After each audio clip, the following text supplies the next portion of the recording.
다 함께 묵도하시겠습니다.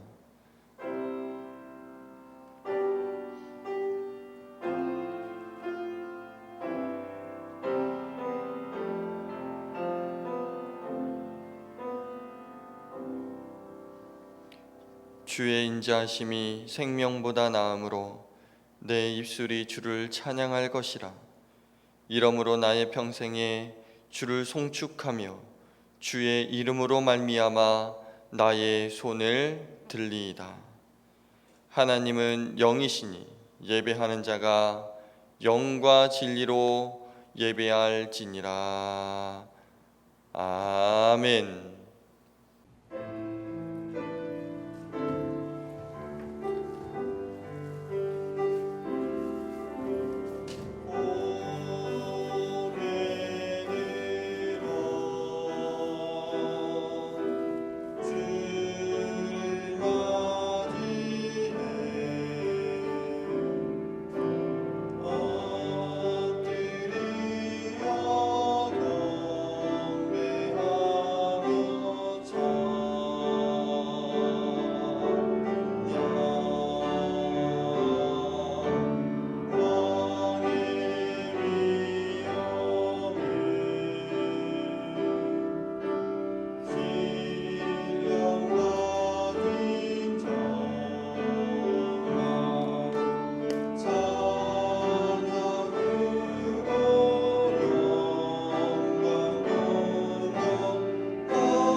태초에 말씀이 계시니라. 이 말씀이 하나님과 함께 계셨으니 그가 태초에 하나님과 함께 계셨고 만물이 그로 말미암아 지은 바 되었으니 그 안에 생명이 있었으니 이 생명은 사람들의 빛이라. 참빛 곧 세상에 와서 각 사람에게 비추는 빛이 있었나니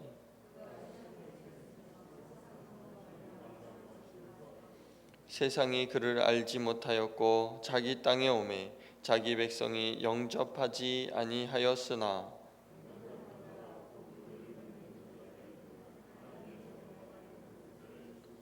이는 혈통으로나 육정으로나 사람의 뜻으로 나지 아니하고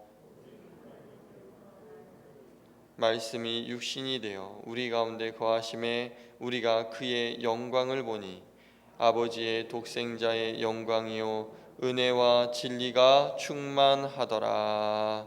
아멘. 나는 전능하신 아버지 하나님 천지의 창조주를 믿습니다. 나는 그의 유일하신 아들 우리 주 예수 그리스도를 믿습니다. 그는 성령으로 잉태되어 동정녀 마리아에게서 나시고 본디오 빌라도에게 고난을 받아 십자가에 못 박혀 죽으시고 장사된 지 사흘 만에 죽은 자 가운데서 다시 살아나셨으며 하늘에 오르시어 전능하신 아버지 하나님 우편에 앉아 계시다가 거기로부터 살아있는 자와 죽은 자를 심판하러 오십니다. 나는 성령을 믿으며 거룩한 공교회와 성도의 교제와 죄를 용서받는 것과 몸의 부활과 영생을 믿습니다. 아멘.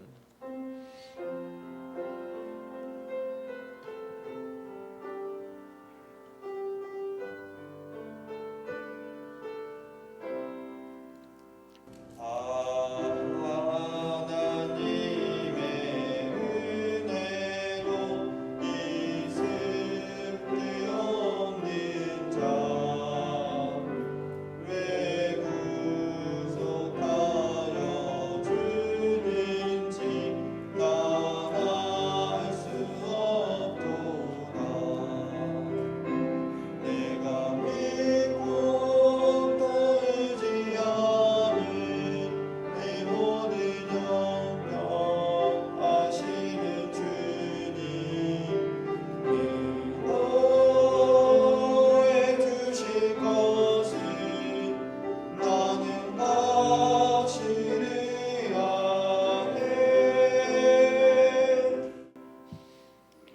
하나님의 말씀은 창세기 5장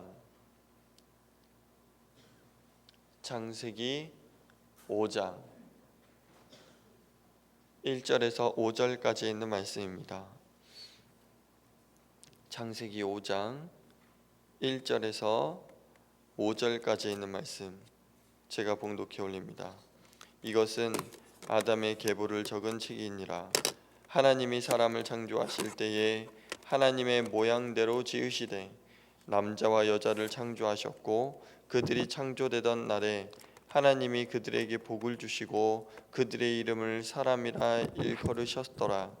아담은 130세에 자기의 모양 곧 자기의 형상과 같은 아들을 낳아 이름을 셋이라 하였고 아담은 셋을 낳은 후 800년을 지내며 자녀들을 낳았으며 그는 930세를 살고 죽었더라. 아멘. 가인이 드린 예배는 연락되지 못했습니다. 그 결과 동생을 죽이는 살인이 벌어집니다. 이제 살인을 한 가인은 하나님을 떠나서 에덴을 떠나서 동쪽으로 갔습니다. 창세기 4장 16절에 가인이 하나님 앞을 떠나서 에덴 동쪽 놋 땅에 거주하더니, 성경은 그가 하나님을 떠나서 에덴의 동쪽 놋 땅으로 갔다 그랬습니다. 우리는 오래전에 제임스 딘이라고 하는 배우가 주연한 에덴의 동쪽이라는 영화를 기억합니다. 아주 멋있는 영화입니다. 그런데 이 에덴의 동쪽은 멋있는 낭만적인 곳이 아닙니다.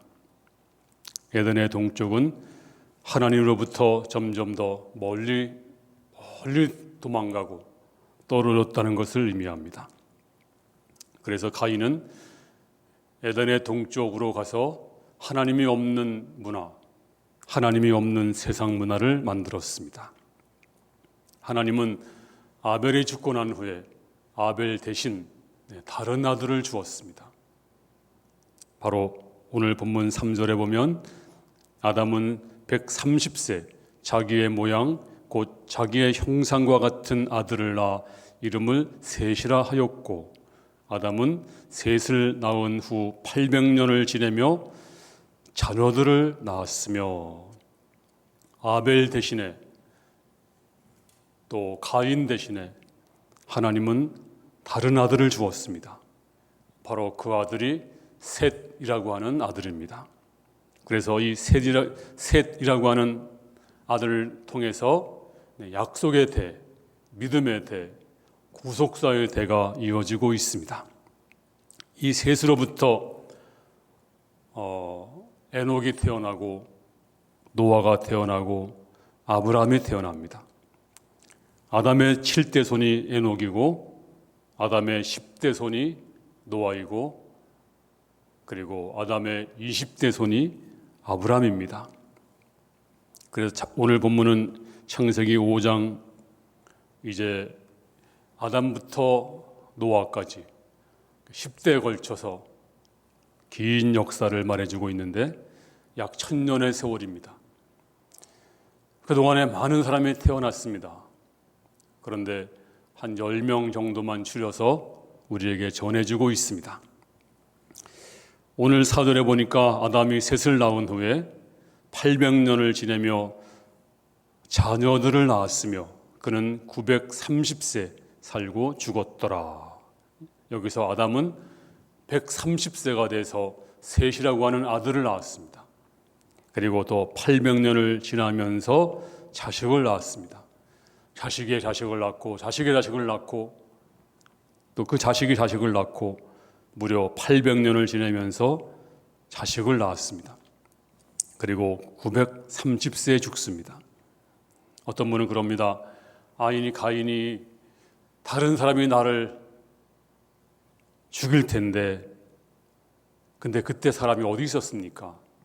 근데 아담은 무려 800년을 지내면서 자식을 낳고 또 아담의 아들들도 성경에 나오지 않지만 자식이 또 그 자식을 낳았고 수많은 사람들이 순식간에 퍼졌습니다. 이 아담이 930세를 살았다고 하더라도 결국 죽었다는 것입니다. 여기서 우리는 아담이 범죄한 다음에 죄를 지은 인간은 반드시 죽는다는 사실입니다. 이제 이 셋을 통해서 믿음의 계보가 이어지고 있는데요. 오늘 6절에 보면 셋은 105세 에노스를 낳았고 7절에 에노스를 낳은 후 807년을 지내며 자녀들을 낳았으며 그는 912세를 살고 죽었더라. 성경은 가인이라고 하지 않고 셋이라고 말씀해주고 있습니다. 이제 가인은 잊혀지고 있습니다. 셋을 통해서 믿음의 대가 이어지고 있습니다. 이제 아벨 대신에 태어난 아들이 셋입니다. 그래서 믿음의 대가 이어집니다. 여러분 중에서 예수 믿는 가정에서 태어난 것은 큰 복입니다. 어떤 사람은 내가 예수 믿는 가정에 있는데 이게 복인 줄 몰라요. 그런데 큰 복입니다. 유아 세례 비판하는 분도 있습니다만 엄마 뱃속부터 교회 다니신 분들 정말 큰 복입니다. 또 말을 배우기 전에 가정 예배를 드린 분들은 정말 큰 복입니다. 또 예수 믿을 수 있는 나라에서 태어난 것, 이건 너무나 큰 복입니다. 지금도 보세요. 점점 자유가 없어지고 있습니다. 북한 사람들은 교회에 가고 싶어도 교회가 없습니다. 설교 듣고 싶어도 목사가 없습니다. 그러므로 우리가 예수 믿는 가정, 예수 믿는 나라 태어난 것 하나님 앞에 감사해야 됩니다. 그 다음에 모두가 수명이 길었습니다. 아담은 930세, 셋은 912세, 에노스는 815세, 그리고 무두셀라는 969세를 살았습니다. 저는 여러분들이 다 장수하시기를 바랍니다. 그런데 홍수 이후부터 이제 수명이 짧아지기 시작합니다. 수명연구소에서 누가 오래 사는가를 조사했습니다. 미국에서. 그랬더니 불신자보다는 천주교인들이 오래 살았습니다. 또 천주교인들보다는 기독교인들이 오래 살았습니다. 왜 그런가를 연구했더니 천주교인들은 성당에 가서 별로 하는 게 별로 없어요. 그냥 조용히 앉아 있다가 그냥 떡만 받아 먹고 포도주만 받아 마시고 돌아옵니다. 그런데 우리 기독교인들은 교회 나와서 예배 드릴 때 찬송을 부릅니다. 찬송도 열정적으로 부르고 기도도 열정적으로 합니다. 그러니까 세상에서, 직장에서 받은 스트레스, 이런 문제들이 찬송 부르고 예배 중에서 은혜 받으니까 전부 치유되고 그 결과 수명이 길어진다는 것입니다. 그런데 예수를 안 믿는 사람들은 스트레스 받으면 어떻게 합니까?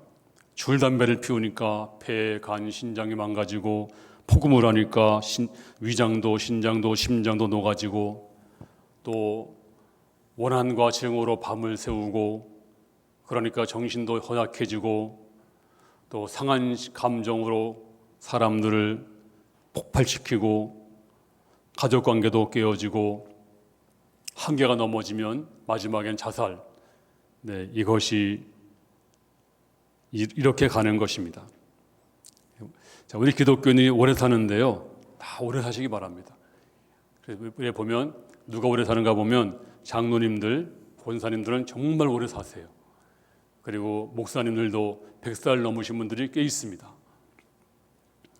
자, 오늘 아담의 7대 손, 드디어 아담의 7대 손 에녹이 태어납니다.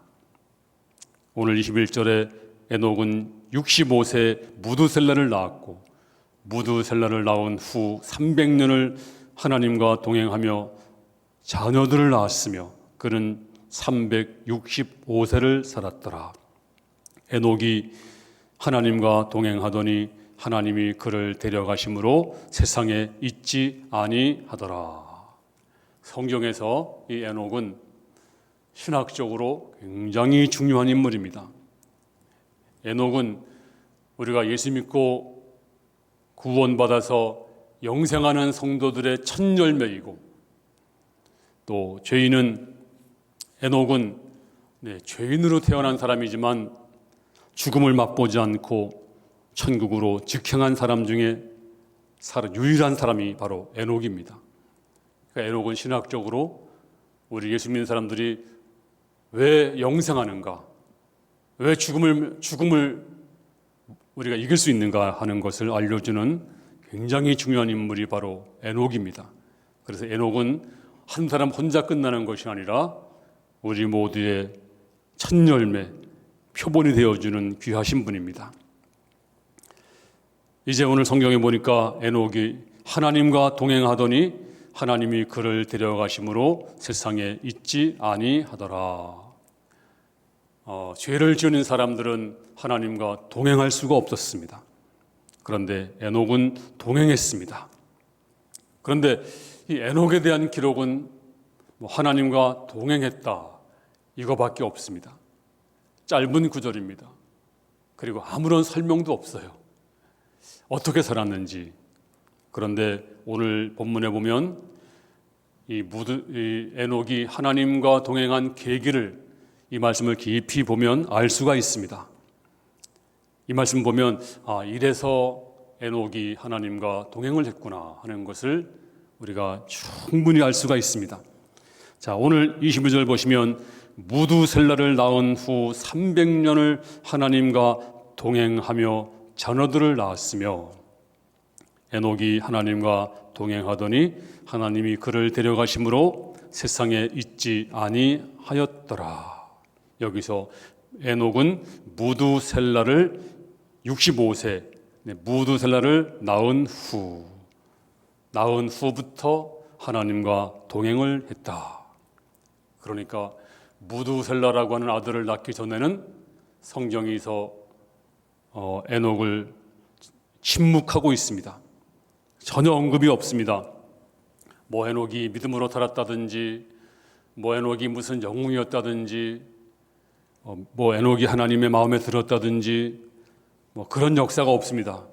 그냥 평범한 사람이었을 것 같아요. 그런데 오늘 무두셀라를 낳은 그 아들을 낳은 후에 300년을 하나님과 동행했다. 이 말씀에서 우리는 무두셀라의 출생이 바로 에녹이 하나님과 동행한 전환점이 되었다는 것을 익히 알 수 있습니다. 도대체 어떤 일이 있었을까요? 이 무두셀라라고 하는 아들을 낳은 후 하나님과 동행했는데 도대체 어떤 일이 있었을까요? 이상하지 않습니까? 오늘 제가 상상을 한번 해보겠습니다. 하나님께서 어떤 날 에녹을 불렀습니다. 에녹아, 여기 있습니다. 세상이 참 악해졌느니라. 나 여호와는 거룩하고 이로워서 이 불의한 세상을 더 이상 용납할 수가 없구나. 내가 이 세상을 심판해야 되겠다. 하지만 내가 너를 그릇으로 남겨둘 텐데, 너 후손을 중에 한 사람을 이 세상이 심판이 임박했다는 징표를, 내가 너한테 증표를 하나 주마. 어떤 징표인데요? 알려주세요. 그래, 그러면 장차 네가 이번에 아들을 낳거든 그 이름을 무두셀라라고 지어라. 에이, 하나님, 안 됩니다. 무두셀라의 뜻이 뭔지 아세요? 그 아들이 죽으면 심판이 온다, 이런 뜻이 무두셀라입니다. 하나님, 그래, 이름이 좀 그렇잖아요. 아니, 네가 죽으면 하나님의 심판이 온다야, 일어나라. 너 죽으면 심판이 온다, 어서 밥 먹어라, 이렇게 불러야 되는데 이거 어색하잖아요. 세상 사람들 듣기도 그렇고 평생 그렇게 불러야 되잖아요. 맞다, 사실이다, 그렇게 불러라. 그가 죽으면 심판이 온다. 드디어 에녹이 아들을 낳았습니다. 하나님 말씀을 기억하던 에녹은 아들 이름을 무두셀라라고 지었습니다. 그가 죽으면 심판이 온다.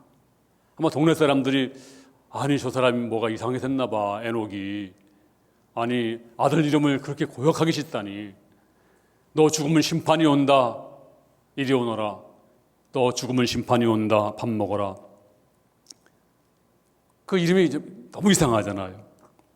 하지만 에녹은 무두셀라를 바라볼 때마다 저 아이가 죽으면 심판이 오는데, 그리고 심판을 떠올렸습니다. 그리고 하나님이 심판하실 날, 거짓이 없으신 하나님, 이 하나님이 심판할 거라고 하는 것을 민감하게 느끼고 살았습니다. 그러니까 그 삶이 얼마나 달라지겠습니까? 그래서 하나님과 동행을 했다. 무두셀라를 낳은 후에 하나님을 동행을 했다. 언제부터? 심판을 인식하고부터, 심판을 민감하게 느낄 때부터 하나님과 동행을 했습니다. 그렇습니다. 하나님은 심판하십니다. 이 세상도 지금도 심판하십니다. 이 사실을 믿는다면 우리가 이렇게 살 수는 없습니다. 우리가 이렇게 예배를 소홀히 할 수는 없습니다. 한 집사님, 오래전 이야기입니다. 수십 년 전만 하더라도 암에 걸리면 사형 선고였습니다. 그래서 본인에겐 절대 말하지 않았어요. 휴시했잖아요. 이 집사님이 어떤 날 몸이 아파서 갔더니 암이라고 하는 진단을 받았습니다.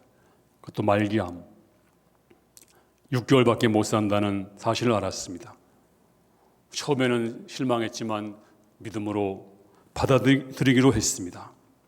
그리고 삶을 정리했습니다. 6개월 동안 만날 사람을 다 만나고, 또 해결해야 될 문제를 다 해결하고, 그리고 용서도 구하고, 빚도 갚고, 또 도와주고, 베풀고, 유서를 쓰고, 그러면서 6개월을 잘 살았습니다. 근데 6개월이 지난 다음에 다시 몸이 멀쩡해요. 일단 큰 병원에 다시 가서 검사해 봤더니 암이 아니고 오진이었습니다. 그때 주변 사람들이 그랬대요. 아니, 그 많은 돈을 다 썼는데 아깝지 않냐고. 그때 그가 말하기를, 내가 6개월 시한부 인생으로 살 때처럼 진지하고 보람있게 산 적이 없었습니다. 왜? 죽음을 인식하는 순간부터 진지해졌습니다.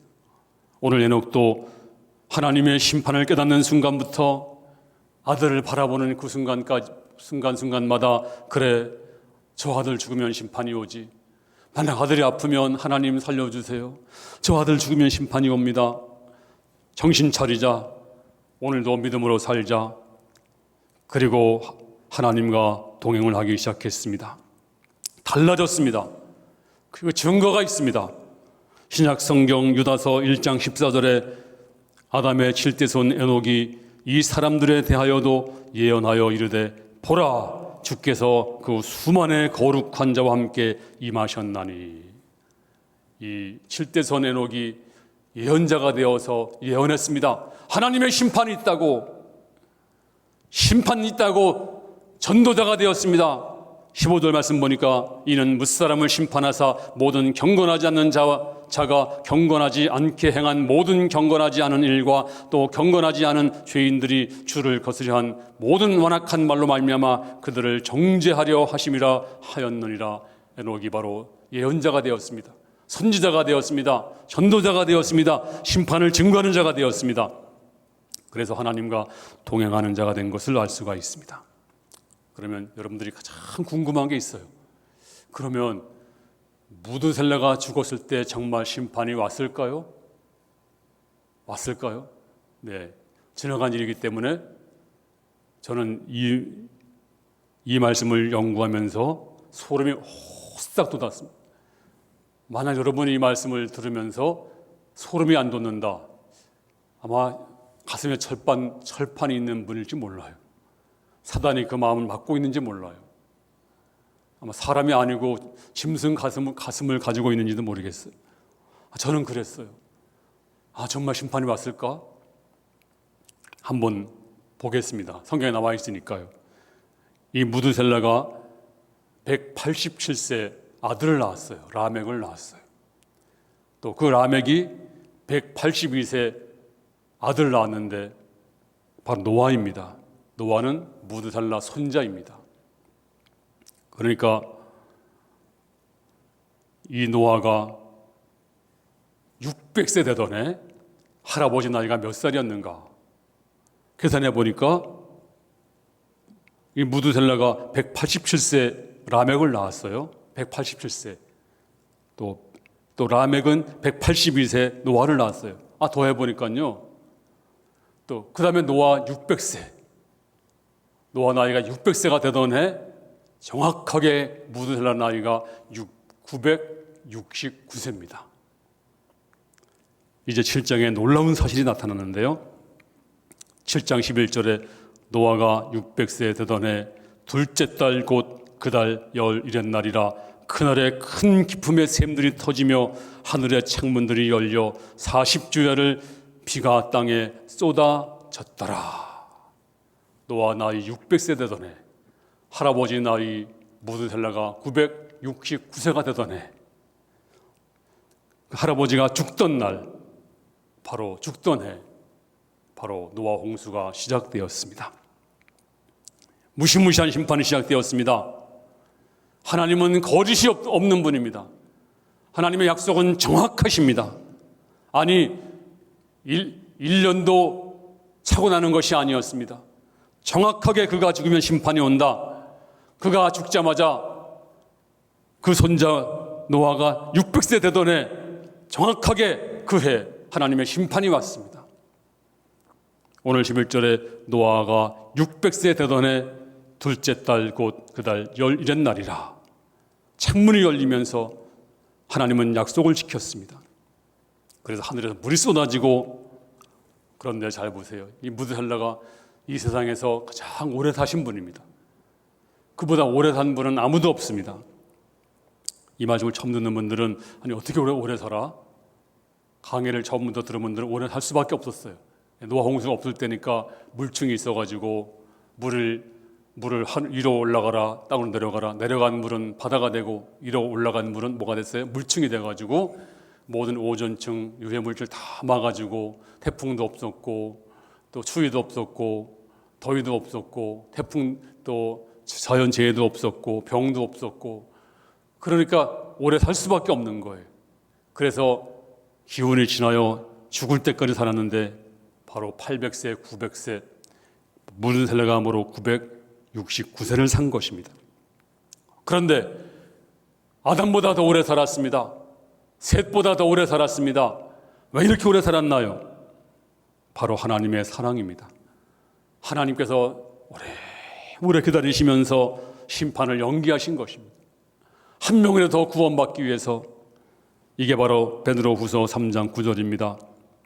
주의 약속은 어떤 이들이 더디다고 생각하는 것 같이 더딘 것이 아니라 오직 주께서는 너희를 대하여 오래 참으사 아무도 멸망하지 아니하고 다 회개하기에 이르기를 원하시느니라. 하나님은 아무도 멸망하지 않고 다 회개하기를 원하신다. 저는 주일학교를 다녔습니다. 어려서 지금도 그 동화를 기억합니다. 성경 동화인데요.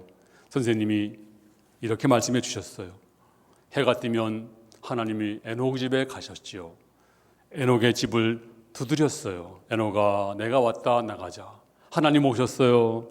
에녹은 반갑게 맞이하면서 하나님과 함께 밖에 나갔어요. 그리고 산과 들로 뛰어다니면서 재미있게 놀았어요. 해가 지면 하나님은 에녹을 집에 데려다 주었지요. 이렇게 300년을 계속했어요. 에녹은 너무나 행복했답니다. 어떤 날 날씨가 너무 좋은 날 에녹은 하나님과 더불어 멀리 갔어요. 이제 해가 져서 돌아올 수 없었어요. 에녹이 하나님 나 어떡해요? 하나님께서 말씀하시길 에노가 걱정하지 마라. 오늘은 나와 함께 우리 집에 가자. 그리고 하늘나라로 갔답니다. 네, 이런 성경 동화를 참 재미있게 들었습니다. 에녹은 하나님과 동행하다가 죽음을 보지 않고 하나님께로 간 사람입니다. 누가 저에게 묻는다면 신앙생활이 무엇입니까? 묻는다면 한마디로 말하기를 하나님과 동행하는 것입니다. 주님과 함께 걸어가는 것입니다. 신앙생활이 무엇일까요? 주와 함께 걷는 삶. 우리가 찬양 중에도 주와 같이 길 가는 것 즐거운 일 아닌가. 우리 주님 걸어가신 발자취를 밟겠네. 한 걸음 한 걸음 주 예수와 함께 날마다 우리는 걷겠네. 이게 바로 신앙생활이에요. 신앙생활. 주님과 함께 걷는 삶. 바로 사랑하는 주님과 함께 걷는 삶. 아무나 주님과 동행할 수 없습니다. 동행의 조건이 있습니다. 조건이 뭘까요? 먼저 우리는 주님을 온전히 믿고 신뢰해야 됩니다. 제가 금요일 날 말씀드렸죠. 여기서 비둘기에게 모이를 주었어요. 그랬더니 비둘기가 나를 너무 좋아해서 내 손등에도 막 와서 앉고 나를 졸졸 따라오는데 내 사무실 안까지 들어왔어요. 사무실까지. 이 비둘기들이 겁도 없이 그만큼 나를 신뢰했어요. 그래서 그날도 우리 저 야외 카페 옆에서 이제 모이를 이렇게 주니까 비둘기들이 한 10마리 정도 날라왔어요. 저하고 친구가 되었습니다. 근데 그 화양목 있잖아요. 그 숲속에 그 야외 카페 소나무 밑에 거기서 고양이 한 마리가 까만 고양이 한 마리가 숨어 있다가 순식간에 점프하면서 비둘기를 낚아챘어요. 순간적인 일입니다. 그러니까 다른 비둘기는 다 날아가 버리고 한 명은 그냥 갑자기 물에 뜯겨가지고 거의 죽게 됐는데 죽지는 않았어요. 제가 순간적으로 이제 살려주어가지고 그래서 이제 다 날아갔습니다. 그런데요, 제가 오라고 해도 안 오는 거예요. 어제 점심 때까지 안 왔어요. 제가 오라고 이렇게 아무 손짓해도 안 오는 거예요. 왜 안 오냐면, 저 목사 저거 탄폐로구나. 모이 주면서 유인했구나. 우리 잡으려고 그랬구나. 아마 그랬던 것 같아요.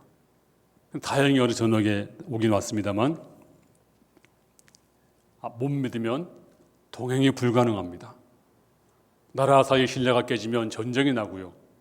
부부 사이도 신뢰가 깨지면 가정이 지탱하기 어려운 것입니다. 그러므로 신뢰해야 됩니다. 하나님을 온전히 믿어야 됩니다. 믿음이란 바로 어린아이가 엄마를 믿는 것과 똑같은 거예요. 어린아이가 엄마를 품에 안기는 것과 똑같은 것입니다. 그리고 동행자와 뜻이 같아야 됩니다.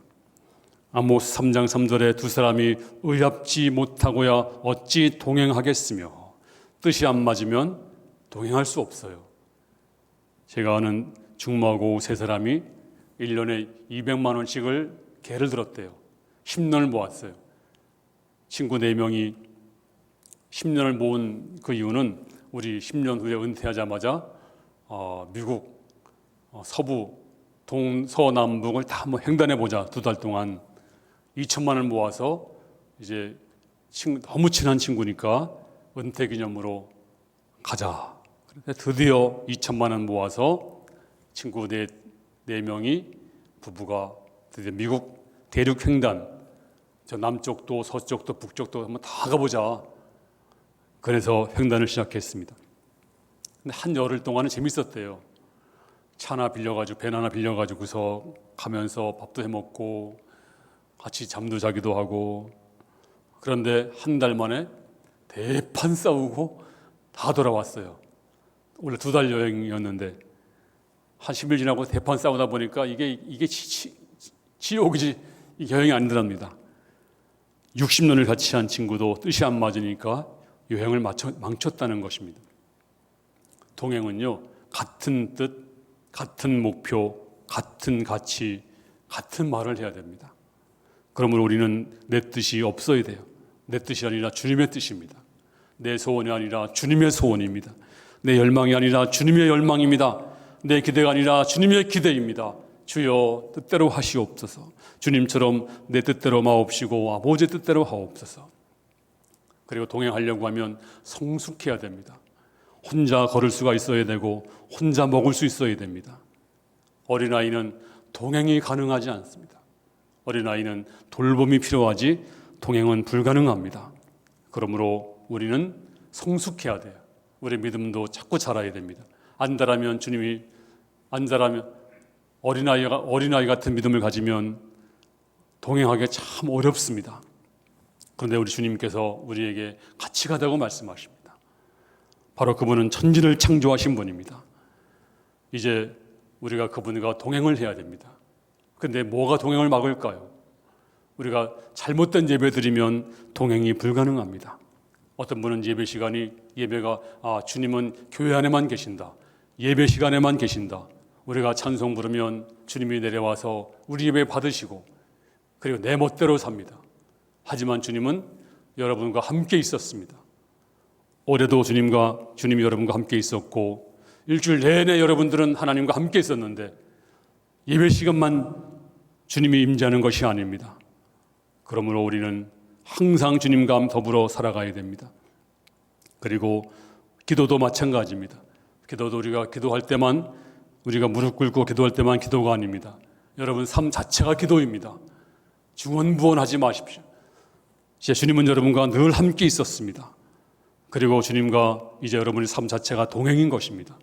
여러분의 식사 시간도 동행이고 여러분의 일터도 동행이고 하나님은 여러분과 우정을 간구하십니다. 하나님은 여러분을 좋아하십니다. 이제 우리 신앙생활은 어디에 매이는 것이 아니고 주님과 대화하고 우정을 쌓는 것입니다. 우리 하나님은 친구가 필요하고 또 우정을 원하시는 것입니다. 아브라함은 야고보서 2장 23절에 아브라함은 하나님의 버치라 칭함을 받았나니 하나님과 아브라함은 같이 주무셨습니다. 그리고 한밤을 지나면서 우정을 나누셨습니다. 또 모세도 출애굽기 33장 11절에서 사람이 그 친구와 이야기함 같이 여호와께서는 모세와 대면하여 말씀하시며 친구처럼 말씀했습니다. 하나님과 친구 사이였습니다. 또 주께서 말씀하시기를 요한복음 15장 15절에 이제부터는 너희를 종이라 하지 아니하리니 너희를 친구라 하였노니 그렇습니다. 주님은 우리를 친구라고 말씀하십니다. 죄짐 맡은 우리 구주 어찌 좋은 친구인지. 그렇습니다. 주님은 나의 친구가 되신 것입니다. 그러므로 주님, 정말 나는 주님이 좋아요. 주님을 사랑합니다. 주님 한 분만으로 만족합니다. 이렇게 대화하고 우정을 쌓을 때 이것이 뭘까요? 바로 동행입니다. 오늘 저는 여러분들이 주님과 동행하는 살아있는 믿음, 죽은 어떤 법전이 아니라 어떤 껍데기만 있는 형식이 아니라 오늘도 주님과 더불어 대화하고 걸어가고 우정을 쌓는 그때 하나님께서 말씀하시기를 나도 네가 너무 좋다. 너무너무 네가 좋아. 오늘 단단히 준비하고 나를 따라오너라. 어디 가시게요? 나를 따라서 에녹처럼 하늘나라로. 이제 여러분도 그런 축복이 임할 줄로 믿습니다. 영원한 동행, 주와 함께 길 가는 것 즐거운 일 아닌가? 주님은 나의 친구. 이 고백이 여러분의 고백되기를 주님의 이름으로 축원합니다. 하나님 아버지, 주와 함께 길 가는 것 즐거운 일 아닌가? 오늘도 이제 에녹처럼 우리 역시 주님과 함께 동행하기 원합니다. 주님과 우정을 쌓고 주님 온전히 신뢰하고 주님 한 분만으로 만족하면서 험한 인생길을 살아가겠습니다. 오 주님, 에녹처럼 심판을 인지하고 의식하며 살겠습니다. 이제 곧 심판이 오리라고 주께서 말씀했는데 세상에 취해 살고 있습니다. 아버지, 내일 때문에 하나님의 예배를 소홀히 할 때도 많이 있었습니다. 이제부터 한 걸음 한 걸음 주님과 함께 살겠습니다. 주여 인도하여 주시옵소서. 예수님 이름으로 기도하옵나이다. 아멘.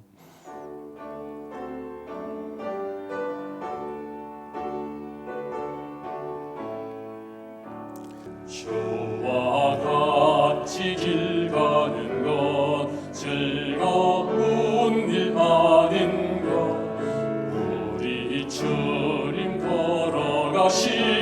발자취를 밟겠네. 한 걸음 한 걸음 주 예수와 함께 날마다 날마다 우리는 걷겠네. 어린아이 같은 우리 미련하고 약하나 주의 손에 이끌려 생명길로 가겠네.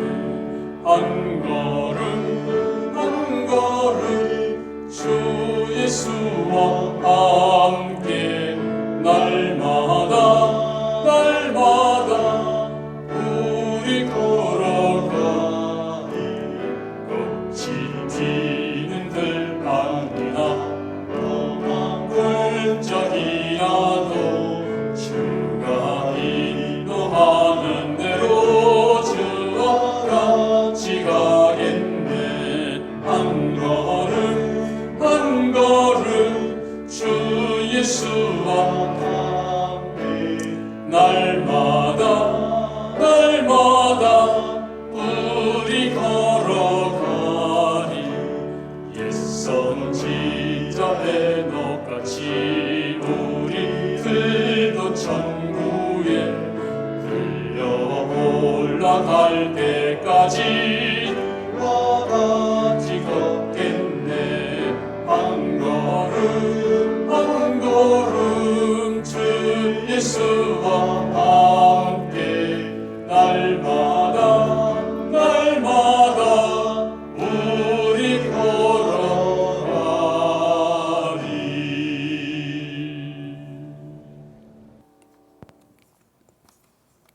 예, 교회 소식을 알려드리겠습니다.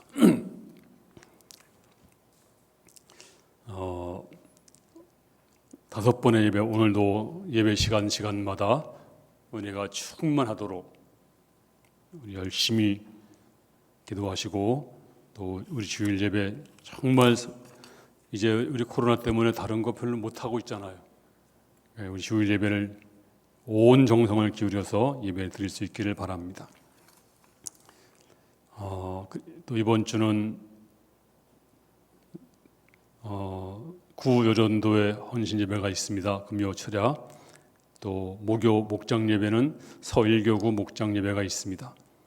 시간은 10시 30분입니다. 또 가정 성경 공부 잘하고 계시죠? 네, 오늘 설교 잘 들으신 분들은 다 쓸 수가 있습니다. 또 성경을 보지 않고는 쓸 수 없는 문제로 만들었으니까요. 너무 어려워. 네, 어려우면 어려운 대로 하시면 돼요. 네, 100점은 없어요. 빵점도 없어요. 네, 여러분이 잘 쓰면 그게 바로 답입니다. 물론 심하게 틀린 거는 이제 교정해 주겠지만 성경을 자꾸 보게 되면 눈이 열립니다. 다른 강고들은 참고하시고, 또 이번 주도 기도 열심히 하시고, 또 코로나가 속히 종식되도록 기도 열심히 하시기 바랍니다. 이제 하나님께 온전히 맡기면서 한 주간도 승리할 수 있길 바랍니다. 이제 기도하겠습니다. 하나님 아버지, 오늘도 귀한 예물 드렸습니다. 드린 손길마다 주님 아시지요. 정말 이 어려운 가운데 주님을 사랑하는 가운데 드렸습니다. 불쌍히 여겨주시고 은혜 내려주시고 축복하여 주시옵소서. 아버지께 모든 걸 맡기며, 아버지 이제 한 주간도 저들 사업장에, 저들 직장 위에 하나님의 큰 복 내려주시고 하나님의 살아계심을 보여주시옵소서. 주 예수님의 은혜와 아버지 하나님의 사랑과 성령님 감동 감화 충만 교통하심이 주의 백성들 머리 위에 충만 임할지어다. 아멘.